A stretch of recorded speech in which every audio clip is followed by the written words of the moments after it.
So we went out last weekend. Did we say this weekend? The weekend that just passed. I say last weekend because it's the last one that happened. So glad we know that about me. Now let's move on. We went out. Xerxes and I went to friend's house to impromptu barbecue.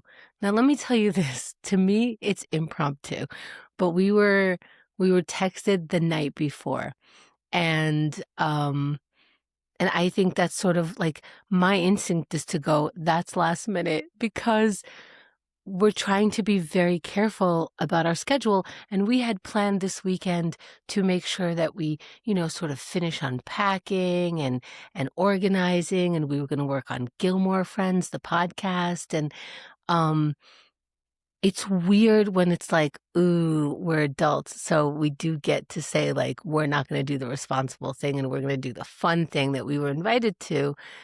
And it's weird that I think life is made up of a bunch of those decisions. And so for me to go, I could start feeling guilty about, like, oh my God, does that make me a slacker? I'm not doing what I promised myself. And then the other side of me is going, like, this is what life is about. Going to hang out with friends, eating a little, being outside. We're going to bike ride to Brooklyn. That's going to be great. And the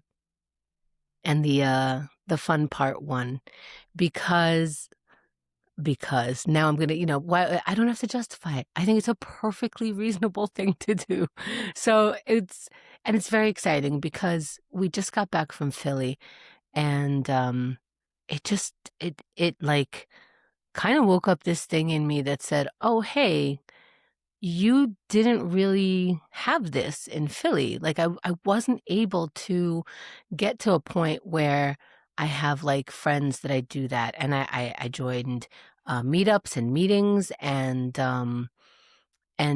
like I find that there's not much geared towards like this age, this person, there's like 20 somethings and 30s and like, serious women in their 40s, but it's like it's almost as if like 50s is to yourself for a little while and then we'll reconvene later. But I don't know, maybe I think it just was Philly. But anyway, let's move on. So now we're riding to Brooklyn, and we're in Queens riding to Brooklyn. It's an hour on Google Maps, which means it's going to take like at least an hour 15. And that was what I said back in the text. I was like, oh, you want us to come there at 3, which is perfectly fine. We could leave at 2. Google says we'll get there at 3, but I'm going to say that's going to be a lie. And to me, that says, please don't expect me at 3. I cannot be on time for this, even though I really want to be. Plus, I think if you're going to, like, not a show, like an event, a backyard, a barbecue, a home, I think 15, 20 minutes is okay as a buffer. I think showing up exactly on time is weird. I don't know. What do you think? I know people might not agree with me, but I feel like saying ahead of time that, this is what the map says is going to take, and this is what I think is going to take is it's okay with me. So if I'm making up the person to person rules in my life, write that down on the list. Okay, so Queens to Brooklyn is an hour by train anyway, I think. And I think when people hear an hour outside of New York City, this is long distance. This is a car ride, like a road trip, maybe even out of the country. I think people think an hour is a long time, but I say that's lovely. That means I get to ride my bike for 1 hour and watch the neighborhoods change, which I will share. Upcoming bike rides. I'm working on it, and I am excited, but you'll see how much the city is now full of bike lanes. And we were just here 2 years ago, and they were filled with bike lanes there. I mean, especially from our childhood, there was nothing. It was just, I was rollerblading in the literal streets. So now that there's designated areas, sometimes separating the pedestrians even from the bike riders and the cars is absolutely amazing. And in Queens, we don't share the bike lane too much. In Philly, the bike lanes were hardly used. It was pretty much just us. But once you switch over into Brooklyn, these are the bike riders. These are people with their own bikes, on city bikes, on scooters, on one-wheelers, and it's there is traffic. You now have to like conduct yourself amongst other people. And then there are, and I mentioned the city bikers, but it's a lot of like, they have a feeling of like biker bros. Like they're the guys that a lot of times are on their phone.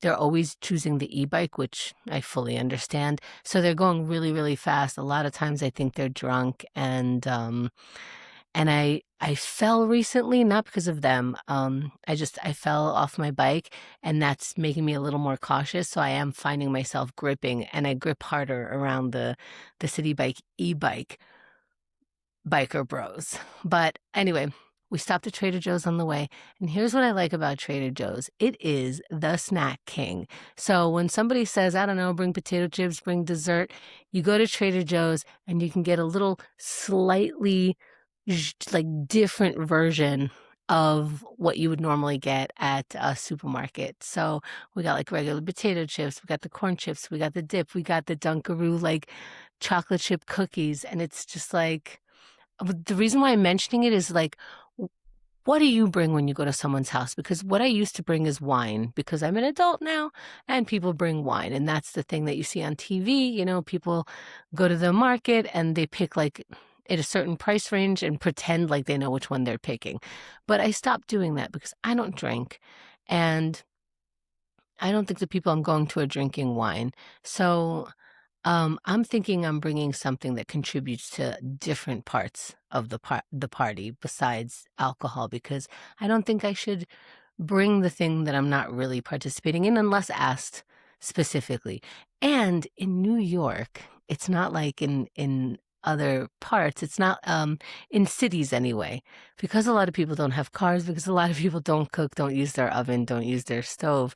Um, you can't really do much of a potluck vibe, which is funny because one time I was invited to a potluck and I was like, oh, I was going to bring like a very easy peanut noodle or something like that that I can just zhuzh up real quick. But I ended up like not cooking, not being around food. And I was like, oh, you know what? I'll bring the dessert. And then like amongst all the food, there'll be a dessert. Well, that was everyone's thought.